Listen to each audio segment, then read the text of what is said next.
In 1971, a protection that had quietly shielded the savings of ordinary families for 25 years was removed over a single weekend without a public vote, without a formal announcement, and without most people ever finding out it existed in the first place.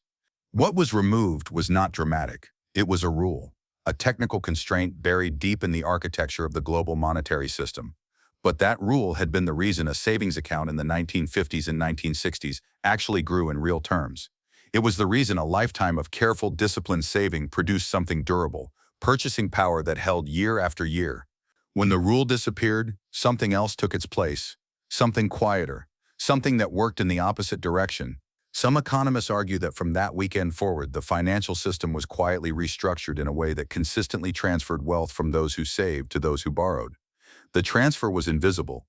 It moved through interest rates, through inflation, through policy decisions made in rooms that most people never hear about. The generation that had followed every rule most faithfully, the careful ones, the patient ones, the ones who did exactly what their parents and their banks and their governments told them to do, may have been the ones who paid the highest price. Hold that thought, we will come back to it. There was a time when saving money was not just sensible, it was lucrative. In the 1950s and 1960s, a standard savings account offered interest rates that comfortably outpaced inflation. A family that lived modestly could watch its money genuinely grow, not on paper, in real purchasing power. Bonds were better still. A 10-year government bond could yield 5, 6, sometimes 7%.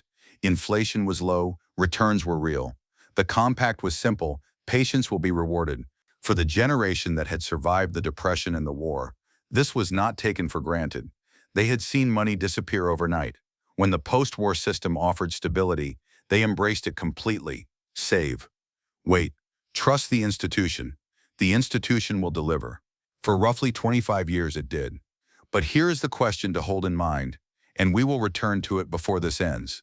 If the system was working, why was it changed, and who benefited? To understand what was lost, you need to understand what existed. After the Second World War, the major nations agreed on a simple rule. Every dollar in circulation was backed by a fixed amount of gold, $35 for 1 ounce, no exceptions.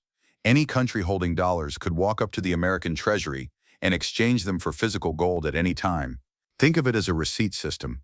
Your dollar was not just paper. It was a claim on something real, something finite, something that could not be created out of thin air. And because gold cannot be printed, governments could not spend endlessly without consequence. If Washington went too far, the gold would drain, and the system would force a correction. That rule, simple as it sounds, was the reason inflation stayed below 3% through most of the 1950s. It was the reason a savings account actually grew in real terms. It was the invisible ceiling that protected every careful household without any of them ever knowing it existed. Then came the cracks, and here is how a system designed to last forever began to quietly come apart. By the mid-1960s, the United States was carrying two expensive commitments. The Vietnam War consumed roughly $25 billion per year. The Great Society programs, Medicare, Medicaid, federal housing, were expanding faster than tax revenues could cover. Washington was spending beyond its means, and the dollar supply was expanding beyond what American gold reserves could support. Foreign governments noticed before ordinary citizens did. France began systematically converting its dollar reserves into physical gold. De Gaulle had long argued that America's reserve currency status gave it an unfair advantage, the ability to finance its own ambitions while others were obligated to hold dollars. Other nations followed. Gold flowed out of Fort Knox at an accelerating pace. By 1971, the United States held roughly $10 billion in gold against $80 billion in outstanding foreign dollar claims. The gap had become unbridgeable. What came next happened over a single weekend. Its consequences are still with us. On the evening of August 15, 1971, Richard Nixon appeared on television. He framed it as defense, a response to speculators attacking the American dollar. What he announced was the end of dollar-to-gold convertibility, effective immediately. He called it temporary.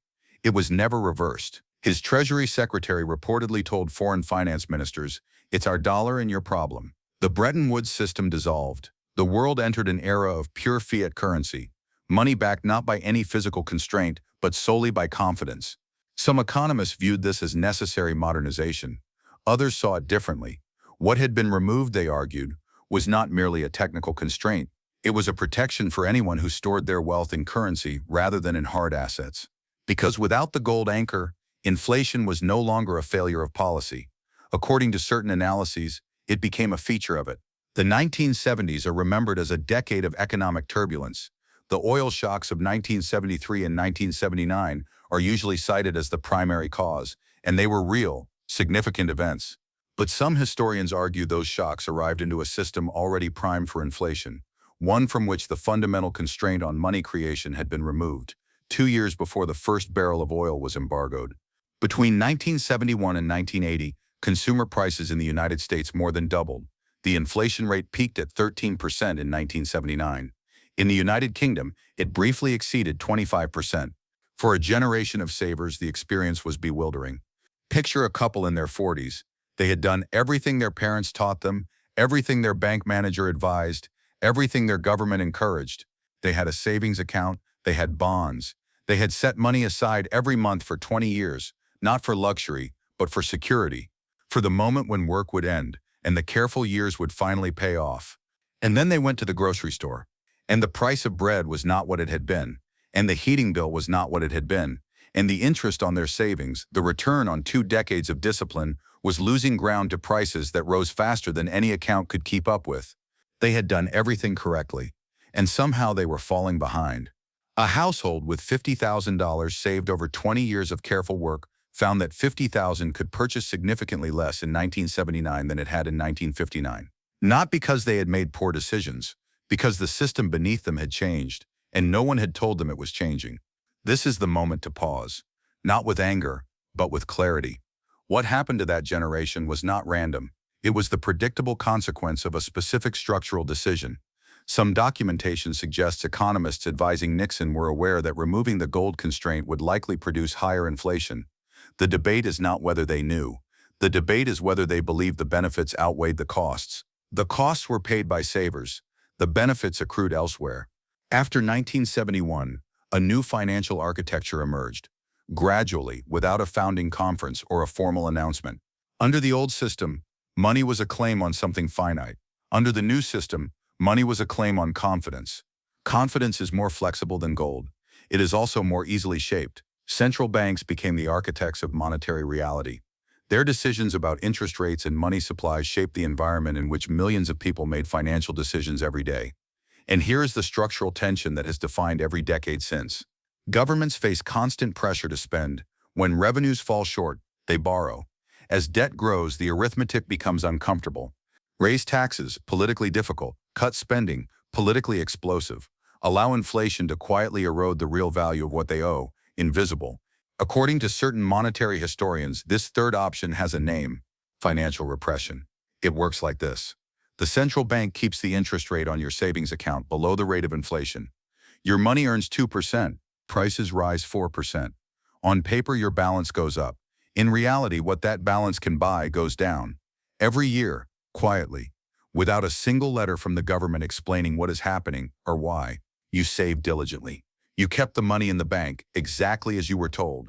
And every year, the system took a small, invisible slice, not through a tax you could see, but through the slow erosion of what your money was actually worth. Meanwhile, governments benefited from the same process in reverse. As inflation rose, the real value of the money they owed, on bonds, on loans, on pension obligations, quietly shrank. The debt became easier to carry. The burden shifted from those who borrowed to those who saved. And for the generation that had done everything right, the consequences were about to become very personal. The 1980s brought a deliberate, painful campaign to break inflation. Interest rates rose sharply. The economy contracted, but inflation fell. And through the 1990s, savers experienced a brief restoration of the old compact returns that genuinely compensated for rising prices. This window did not last. The financial crisis of 2008 changed the calculus entirely. Central banks dropped interest rates to near zero and kept them there for over a decade. For the generation that had worked through the turbulence of the 1970s, navigated the 1980s, and finally arrived at retirement in the 2000s and 2010s, this was a particularly sharp blow.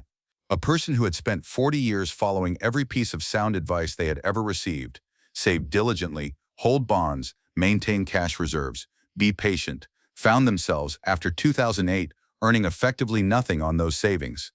In inflation-adjusted terms, less than nothing. The number in the account had not decreased, but what that number could purchase, in groceries, in heating, in healthcare, in any concrete measure of daily living, was quietly, consistently declining year after year, without announcement, without apology. And when inflation accelerated sharply after 2021, reaching levels not seen since the 1970s across much of the Western world, the erosion became impossible to ignore. For someone living on the returns of a lifetime of careful saving, it was not an abstraction. It was the grocery bill. It was the heating cost. It was the gap between what they had planned for and what they could actually afford. Which brings us back to the question I asked at the beginning, the one that changes everything once you see the answer clearly. Earlier, I asked you to hold a question. If the system was working, why was it changed, and who benefited? The honest answer? It was changed because it was inconvenient for governments that wanted to spend more than they could tax. The gold constraint protected savers by limiting monetary expansion. It also constrained fiscal ambition. Once removed, that ambition expanded, and the costs were distributed in ways too gradual and too technical for most people to recognize. This is not a claim about malice. The officials involved largely believed they were managing complex trade-offs in good faith. But the distributional consequences were real. According to certain analyses of wealth data from the decades following 1971, the gap between those who owned hard assets, real estate, equities, commodities, and those who held their wealth in currency and fixed income instruments widened substantially. Assets rose, savings eroded, and the people most likely to be holding savings rather than equities were by and large older, more conservative, and more trusting of the institutions that had once served them well. They were not wrong to trust. What changed was the system. There is no solution to offer here, no investment to recommend. What history offers is something quieter: clarity. The generation that built the post-war world understood saving as an act of integrity, something the system would recognize and reward. For the best decades of their working lives, the system confirmed that understanding. Then the rules changed. Not all at once, not with a warning, but in the accumulated consequences of 1971, of 2008, of 2020, each decision favoring the borrower over the saver, the institution over the individual. The most careful people paid the highest price, not because they were wrong, because they were faithful to a contract that the other party had quietly rewritten. Whether that was inevitable, whether it could have been otherwise, there is genuine debate. What is harder to debate is the pattern. And patterns, in financial history, have a way of continuing long after the moment of recognition. The question worth sitting with, not in fear, not in anger, but in the cold clarity that only history can provide. What are the rules right now, and who wrote them? If this gave you a new perspective, subscribe. History has the answers. I'll show you where to look.